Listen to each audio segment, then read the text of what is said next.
Olá!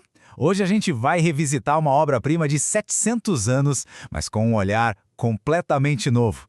E se o Inferno de Dante não for sobre o além-vida, mas sim um guia para a gente entender a grande purificação que o nosso planeta e nós mesmos estamos vivendo agora? Pois é, essa é a pergunta que vai guiar nossa jornada. E se essa descida épica não for sobre punição depois da morte, mas uma descrição, até bem precisa, dos estados de consciência que a gente experimenta aqui e agora, nesse nosso mundo em plena transformação? Essa é a nossa ideia central, usar o inferno como uma ferramenta para decodificar os desafios de hoje. Vamos pensar no primeiro círculo, o limbo. Dante não o descreve como um lugar de tormento, não, mas de uma melancolia passiva, uma inconsciência espiritual. Uma representação perfeita da alienação que a gente vê na nossa sociedade, onde tanta gente vive sem um propósito maior, não é mesmo? Bom, agora a gente começa a nossa descida para os círculos mais externos.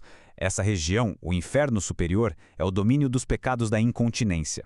Aqui, a gente não encontra a maldade pura, mas sim as paixões humanas que, quando ficam desgovernadas, acabam arrastando a gente para o caos.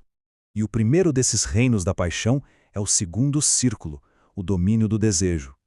É aqui que Dante encontra as almas que foram dominadas pelo desejo carnal. O castigo delas é serem arrastadas para sempre por ventos furiosos, um símbolo muito poderoso da falta de controle sobre as próprias paixões. Uma força que, como a gente vai ver, encontra um eco impressionante no mundo aqui fora. E é aqui que a conexão fica muito clara. O vento simbólico de Dante encontra seu paralelo nas tempestades literais e cada vez mais intensas do nosso planeta. É como se a natureza, na sua fúria, estivesse espelhando o nosso caos interno coletivo, a força dos nossos desejos descontrolados. Deixando os ventos da paixão para trás, a gente entra numa paisagem mais densa, mais pesada. O terceiro círculo. Este é o círculo dos gulosos, aqueles que viveram para o excesso, para o consumo. O castigo é ficar ali, deitado numa lama fétida, debaixo de uma chuva podre. É uma imagem grotesca, eu sei, mas profundamente simbólica do que acontece quando o consumo se torna o único propósito de tudo. E o paralelo com o mundo moderno é direto. A gula de Dante é o nosso consumismo desenfreado, a poluição, o desperdício. As inundações e enchentes podem ser vistas como o próprio planeta vomitando, sabe? Tentando se livrar de todo o excesso que a gente produz. Vamos acelerar um pouquinho, combinando os círculos 4 e 5, que tratam de energias bem parecidas. Primeiro, a avareza, a ganância pelo acúmulo, que se reflete diretamente na exploração predatória de recursos e na nossa chocante desigualdade social. Logo abaixo vem a ira, a fúria que explode, e a apatia, a indiferença, que ecoam na nossa polarização social e, simbolicamente, na energia reprimida da Terra que se liberta em terremotos e erupções vulcânicas. Agora a atmosfera muda drasticamente. A gente deixa as paixões para trás e entra no inferno inferior. Aqui os pecados não são mais de impulso, mas de malícia. É a frieza da intenção calculada, e isso torna o ambiente muito mais denso e opressor. O sexto círculo abriga os hereges, aqueles que, na sua visão de mundo, negaram a imortalidade da alma, reduzindo a vida à pura matéria. O castigo deles é ficarem presos em túmulos de fogo. O paralelo moderno é um racionalismo extremo, uma ciência sem espírito que queima por dentro, mas não ilumina. Essa febre intelectual se manifesta no nosso mundo como doenças inflamatórias e, numa escala maior, no fogo purificador dos vulcões que trazem à superfície o que estava oculto e negado.